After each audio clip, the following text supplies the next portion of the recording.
Dears. അപ്പോൾ ഇത് ഇന്ന് ഞാൻ ഇൻട്രൊഡ്യൂസ് ചെയ്യാൻ പോകുന്ന ഐറ്റം കുറച്ച് വെറൈറ്റി ആണ് കേട്ടോ. കാണാനും കഴിക്കാനും അതുപോലെ തന്നെ അതിൻ്റെ പേരൊരു ഇച്ചിരി വെറൈറ്റി ആണ് കേട്ടോ. ചിക്കൻ പരട്ട് നിങ്ങൾ കേട്ടിട്ടുണ്ടാവുമായിരിക്കും. ഞാൻ ഈ അടുത്ത കാലത്താണ് കേട്ടതും കഴിച്ചതൊക്കെ.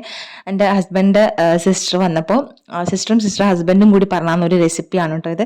അപ്പോൾ അത് അവരന്ന് ഉണ്ടാക്കിയപ്പോൾ എനിക്ക് ഭയങ്കര ഇഷ്ടപ്പെട്ടു. അപ്പോൾ അതിന് ശേഷം പറ്റുമ്പോഴൊക്കെ ഞാനിത് ഉണ്ടാക്കാറുണ്ട്, സാഹചര്യം കിട്ടുമ്പോഴൊക്കെ ഉണ്ടാക്കാറുണ്ട്. അപ്പോൾ അതിന് വേണ്ടിയിട്ട് ചിക്കൻ നന്നായിട്ട് കഴുകി വെച്ചിട്ടുണ്ട്. എന്നിട്ട് അതിന് കഴുകി ക്ലീൻ ചെയ്തതിന് ശേഷം നമ്മൾ അതിലോട്ട് കുറച്ച് മുളക് പൊടി, മഞ്ഞൾപ്പൊടി, നല്ല പച്ചമുളക് കീറിയിട്ടത്, പിന്നെ കറിവേപ്പില, കുറച്ച് ഉപ്പും കൂടി ഇട്ടിട്ട് നന്നായിട്ടൊന്ന് മിക്സ് ചെയ്യണം. നമ്മൾ ഒണിയൻ ആവശ്യമാണ് കേട്ടോ ഇതിന്. അതിൻ്റെ കൂടെ കുറച്ച് വെളിച്ചെണ്ണയും കൂടി ഒഴിക്കാം. അപ്പോൾ ഒണിയൻ നമുക്ക് ഈ സമയത്ത് തന്നെ ഇട്ടിട്ട് നന്നായിട്ട് മിക്സ് ചെയ്യാം. എൻ്റെ എന്താണെന്ന് വെച്ചാൽ ഞാൻ കുറച്ച് തിരക്കിട്ടായിരുന്നു ഇത് ചെയ്തുകൊണ്ടിരുന്നത്. അപ്പോൾ ഒണിയൻ കട്ടായിട്ടില്ലായിരുന്നു, കട്ടാക്കിയിട്ടുണ്ടായിരുന്നില്ല. അപ്പം ഞാൻ വിചാരിച്ചു എന്നാൽ പിന്നെ ഒണിയൻ കുറച്ച് കഴിഞ്ഞിട്ട് മുറിക്കാമല്ലോ, അപ്പോഴേക്ക് ഇതൊന്ന് സെറ്റ് ആവട്ടെ. ഞാൻ ആദ്യം ഇത് മാത്രം മിക്സ് ചെയ്ത് വെച്ചാണ് കേട്ടോ. അപ്പോൾ ഇതേ മുളക് പൊടി, മഞ്ഞൾപ്പൊടി, കറിവേപ്പില, പച്ചമുളക്, വെളിച്ചെണ്ണയും കൂടി നന്നായിട്ട് ഞെരിങ്ങി എടുക്കുക. നമുക്ക് എത്ര വേണം ഞെക്കിയാലും ഒരു കുഴപ്പമില്ല. ലാസ്റ്റ് ചിക്കൻ അതുപോലെ തന്നെ അവിടെ ഉണ്ടാവണം, അത്രയേ ഉള്ളൂ. ഇതേ കുറച്ച് സമയം റെസ്റ്റ് ചെയ്യാൻ വെച്ച് ആ സമയത്തിനുള്ളിൽ ഞാൻ എന്ത് ചെയ്തു, ഓണിയൻ കട്ട് ചെയ്തെടുത്തു. നോർമൽ കുഞ്ഞു സ്ലൈസ് ആക്കിയിട്ട് എടുക്കുക. എന്നിട്ട് അതും കൂടെ മിക്സ് ചെയ്തിട്ട് പിന്നെ നമ്മൾ നന്നായിട്ടൊന്ന് പിടുത്തം പിടിക്കണം. അതായത് ഉള്ളിയും കൂടി ഇട്ടിട്ട് നന്നായിട്ട് മിക്സ് ചെയ്ത് കൊടുക്കുക. നല്ല രീതിക്ക് കുറച്ച് സമയം ഇത് റെസ്റ്റ് ചെയ്യാൻ വെക്കണം. മാക്സിമം പറ്റുന്ന അങ്ങോട്ട് ഞെക്കുക. ആരോടെങ്കിലും ദേഷ്യം ഉണ്ടെങ്കിൽ അതൊക്കെ നമുക്ക് ഇത് ഈ ചട്ടിയിലോട്ട് തീർക്കാം കേട്ടോ. അപ്പം അങ്ങനെയാണ്. ശേഷം കുറച്ച് ഒരു 1/4 കഷ്ണം തക്കാളി ഇടുക. തക്കാളി ഓപ്ഷണലാണ്. എനിക്ക് തോന്നുന്നു അന്ന് ചേച്ചി ഉണ്ടാക്കുന്ന സമയത്ത് തക്കാളി ഇട്ടിട്ടുണ്ടായിരുന്നില്ല. പക്ഷെ ഒരു പ്രാവശ്യം ഞാൻ തക്കാളി ഇട്ടുണ്ടാക്കിയപ്പോൾ എനിക്ക് എന്തോ ഒരു ടേസ്റ്റ് ഫീൽ ചെയ്തു. അതുകൊണ്ട് ഞാൻ പിന്നെ തക്കാളി ഇട്ടതാണ്. ഉള്ളി ഉണ്ടെങ്കിൽ അവിടെ ഒരു തക്കാളി ഉണ്ടെന്നാണല്ലോ. അങ്ങനെ കുറച്ച് തക്കാളിയും കൂടെ ഞാൻ ഇട്ടു. കുറച്ച് കൂടുതൽ സമയം ഞാനിത് റെസ്റ്റ് ചെയ്യാൻ വെച്ചു കേട്ടോ. അപ്പോൾ ഇത് നിങ്ങൾക്ക് കാണാൻ പറ്റും. കോക്കനട്ട് ഓയിൽ ഇതിൻ്റെ മസ്റ്റ് ആണ്. നല്ല ഒരു ഫ്ലേവർ വരും കോക്കനട്ട് ഓയിലിൻ്റെ. പിന്നെ വേറെ ഒരു പൊടികളും ഇതിലില്ല. അതായത് മല്ലിപ്പൊടി, ചിക്കൻ മസാല, അങ്ങനത്തെ ഒരു പൊടികളും ഗരം മസാല ഒന്നുമില്ല. മുളക് പൊടി, മഞ്ഞൾപ്പൊടി മാത്രം. എന്നിട്ട് അത് നമുക്കൊരു കുക്കറിലോട്ട് മാറ്റാം. കുക്കറിലോട്ട് മാറ്റിയിട്ട് നമുക്ക് എന്ത് ചെയ്യാൻ വെച്ചാൽ കുറച്ച് വെള്ളം ഒഴിക്കുക. ഒരുപാടൊന്നും വേണ്ട, കുറച്ച് വെള്ളം. ചിക്കൻ ഓൾറെഡി വെള്ളം വരും കേട്ടോ.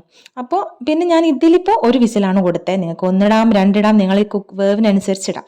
അപ്പോൾ ഒരു വിസിലിട്ടപ്പോൾ ഇതേ തുറന്ന് തന്നപ്പോൾ നല്ല ചുവന്ന ചിക്കൻ ഇങ്ങ് കാണുന്നില്ല. നിങ്ങൾക്ക് മുളക് പൊടിയുടെ നിങ്ങൾക്ക് വേണമെങ്കിൽ കാശ്മീരി ചില്ലി ഇടാം കേട്ടോ, ഒരു കളറിന് വേണ്ടിയിട്ട്.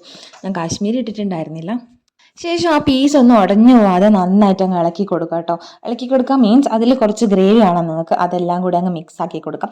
ഇത് വെറും ഒരു 5-10 മിനിറ്റ് മാക്സിമം അത്രയും വേണ്ട. ഉള്ളി കട്ട് ചെയ്യാൻ നിങ്ങൾക്ക് നല്ല കഴിവുണ്ടെങ്കിൽ പിന്നെ അതിന് വേറെ ടൈം ഒന്നും വേണ്ട. നമുക്ക് പെട്ടെന്ന് കുക്ക് ചെയ്തെടുക്കാം. പിന്നെ അത്യാവശ്യം ടേസ്റ്റി ആയിരിക്കും. പിന്നെ ഇതിൽ മെയിൻ ഒരു സാധനം എന്ന് വെച്ചാൽ മെയിനൊരു ഇൻഗ്രീഡിയൻ്റ് ഉണ്ട് കേട്ടോ, നമ്മുടെ കോക്കനട്ടാണ്. അപ്പോൾ ഞാനിത് നല്ലോണം ആയതിനു ശേഷം ഇതൊന്ന് തിളച്ച് വരുമ്പോൾ ഞാൻ അതിലോട്ട് കോക്കനട്ട് ചിരവിയതിട്ട്, അപ്പോൾ കുഞ്ഞായിട്ട് ചിരവാൻ പറ്റുകയാണെങ്കിൽ അതാണ് ബെറ്റർ. അപ്പോൾ നന്നായിട്ട് ഇട്ടിട്ട് അത് മിക്സ് ചെയ്ത് കൊടുക്കാം. അധികം തേങ്ങ എടുക്കണ്ട, കുറച്ചെടുത്താൽ മതി. ചിക്കൻ്റെ അളവിനനുസരിച്ച് എടുത്താൽ മതി. അതിന് ഇത്ര പ്രത്യേകിച്ച് അളവൊന്നുമില്ല. ഇത് നന്നായിട്ട് മിക്സ് ചെയ്ത് കൊടുക്കുക. പിന്നെ വേറൊരു കാര്യം, തേങ്ങക്ക് നല്ല വിലയാണ്. ഇനി ഇതാരെങ്കിലും കൊണ്ടുപോയി പരീക്ഷിച്ചിട്ട് തേങ്ങ ഇല്ലാത്ത സമയത്ത് കൊണ്ടുപോയി തേങ്ങ എടുത്തിട്ട് എന്നെ പറയിപ്പിക്കരുത്. അപ്പോൾ തേങ്ങ ഇഷ്ടമുള്ള ആൾക്കാർ, പിന്നെ ചിലർക്ക് തേങ്ങ ഇഷ്ടം ഉണ്ടാവില്ല. അപ്പോൾ എനിക്ക് തേങ്ങ പൊതുവെ ഇഷ്ടമാണ് എല്ലാത്തിലൂടെ. ഇനിയൊരു തേങ്ങ വിരോധിക്ക് കൊണ്ടുപോയിട്ട് ഇത് വെറൈറ്റി സാധനം എന്ന് പറഞ്ഞു കൊടുത്താൽ അവരുടെ വായന നിങ്ങൾക്ക് കേൾക്കേണ്ടി വരും. അപ്പോൾ ഈ തേങ്ങ ഇഷ്ടമുള്ള ആൾക്കാർക്കും പിന്നെ കൂടുതൽ എന്ന് വെച്ച് കഴിഞ്ഞാൽ വെറൈറ്റി ഇഷ്ടമുള്ള ചില ആൾക്കാർക്ക് ഉണ്ടാവും. എന്താ പറയുക, ഈ മസാലയൊക്കെ ഇട്ടിട്ടുള്ള ചിക്കൻ തന്നെയായിരിക്കും അവരുടെ ഫേവറേറ്റ്. അങ്ങനത്തെ ആൾക്കൊന്നും ഉണ്ടാക്കിയിട്ട് കാര്യമില്ല. പക്ഷേ ഇതിനൊരു പ്രത്യേക ഒരു ടേസ്റ്റ് ഉണ്ട്, അതാണ് സംഭവം. അപ്പോൾ ഉണ്ടാക്കിയപ്പോൾ എനിക്ക് ഭയങ്കര ഇഷ്ടപ്പെട്ടതുകൊണ്ട് ഞാൻ പിന്നെ ഉണ്ടാക്കും. പിന്നെ ഞാൻ ഉണ്ടാക്കി കൊടുത്ത ആൾക്കാർക്കൊക്കെ ഒരുവിധം ഇത് ഇഷ്ടമായിട്ടുണ്ട് കേട്ടോ. അപ്പോൾ നന്നായിട്ട് കളിക്കുക. അതിൻ്റെ വെള്ളം കുറച്ച് നന്നായി വറ്റണം. പിന്നെ ഇതിൻ്റെ മെയിൻ നമുക്ക് ഫ്ലേവർ കൊടുക്കുന്ന സാധനം കറി ലീവ്സും കുറച്ച് പെപ്പറും പിന്നെ കോക്കനട്ട് ഓയിലുമാണ് കേട്ടോ. അപ്പോൾ പെപ്പർ നമുക്ക് നമ്മുടെ എരിവിനനുസരിച്ച് ഇട്ട് കൊടുക്കാം. പച്ചമുളക് ഓൾറെഡി ഇട്ടിട്ടുണ്ട്, നോക്കിയിട്ടൊക്കെ ഇട്ടാൽ മതി, അല്ല എരിഞ്ഞ് പൊക്കയും. അപ്പോൾ ഇതേ നന്നായിട്ട് മിക്സ് ചെയ്ത് കൊടുക്കുക. കുറച്ച് ചിക്കൻ അങ്ങോട്ടും ഇങ്ങോട്ടൊക്കെ ഒന്ന് ഉടയണം, അപ്പോഴാണ് ഒരു ടേസ്റ്റ്. പിന്നെ ആ എല്ലിൻ്റെ ഉള്ളിൽ കൂടിയൊക്കെ ഇങ്ങനെ തേങ്ങ ഇങ്ങോട്ട് കയറുമ്പോൾ ഭയങ്കര ഒരു ടേസ്റ്റ് ആയിരിക്കും കേട്ടോ.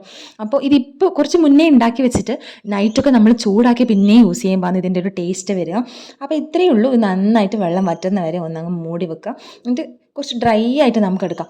ഗ്രേവി ആക്കി എടുക്കുമ്പോൾ വലിയൊരു ടേസ്റ്റ് കിട്ടില്ല. നമുക്ക് കൂടുതൽ സെമി ഗ്രേവി അല്ലെങ്കിൽ ഒരു ഡ്രൈ ഫോമിലോട്ട് ആക്കുമ്പോഴാണ് കൂടുതൽ ടേസ്റ്റ് കിട്ടുക. പിന്നെ നമുക്കിത് എല്ലാത്തിൻ്റെ കൂടെ എടുക്കാം. ചപ്പാത്തി, അപ്പം, ഇടിയപ്പം, ഗീ റൈസ്, ചോറ്, എന്തിൻ്റെ കൂടെ ഇത് മാച്ചാവും. അവസാനം കുറച്ച് വെളിച്ചെണ്ണയും കൂടി ഒഴിച്ച് സെറ്റാക്കിയിട്ട് നമുക്കിത് ഇങ്ങോട്ടേക്ക് എടുക്കാം കേട്ടോ. നല്ല ടേസ്റ്റ് ആയിരിക്കും. അപ്പോൾ ഇഷ്ടമുള്ള ആൾക്കാർ ഒന്ന് ചെയ്ത് നോക്കുക. ഇനി കഴിക്കുമോ ഇല്ലയോ എന്ന് ഡൗട്ടുള്ള ആൾക്കാർ കുറച്ചെടുത്തിട്ടൊന്ന് ചെയ്ത് നോക്കുക. ചെയ്ത് നോക്കിയ ആളെന്തായാലും കഴിക്കുമല്ലോ അല്ലേ. അപ്പോൾ ഇത് ഇഷ്ടപ്പെടുമെന്ന് തോന്നുന്ന ആൾക്കാരും ഇഷ്ടപ്പെടുമെന്ന് ഡൗട്ടുള്ള ആൾക്കാരും എല്ലാവരും ഈ റെസിപ്പി ഒന്ന് ട്രൈ ചെയ്ത് നോക്കുക. എന്നിട്ട് നിങ്ങൾ കമൻറ്റ് ബോക്സിൽ അഭിപ്രായം പറയാം, നിങ്ങൾക്ക് ഇഷ്ടപ്പെട്ടോ, എന്തൊക്കെയാണ് അവസ്ഥ. എൻ്റെ കുക്കറൊക്കെ തലതിരിഞ്ഞ് പോകുന്നുണ്ടല്ലേ, ഞാൻ ട്രൈപോഡ് വെച്ചിട്ടില്ലായിരുന്നു, ഒരു കയ്യിൽ വെച്ചിട്ട് വീഡിയോ എടുക്കുന്നുണ്ട്, എല്ലാം തലതിരിഞ്ഞു പോയി. അപ്പോൾ ഞാൻ അന്ന് ഗീ റൈസിൻ്റെ കൂടെയാണ് പെയർ ചെയ്തത്. നിങ്ങൾക്ക് ഇത് എന്തിൻ്റെ കൂടെയും സൂട്ടാകും. അപ്പോൾ ഇത്രയേ ഉള്ളൂ. ചിക്കൻ ലവേഴ്സ് പ്രത്യേകിച്ചൊന്ന് ട്രൈ ചെയ്ത് നോക്കുക. കോക്കനട്ട് ലവേഴ്സ് എല്ലാവർക്കും ഇഷ്ടപ്പെടുന്ന ഒരു ഐറ്റമാണ്, തനി നാടൻ ഐറ്റമാണ്. അപ്പോൾ വീഡിയോ ഇഷ്ടം എല്ലാവരും ലൈക്ക് ചെയ്തിട്ട്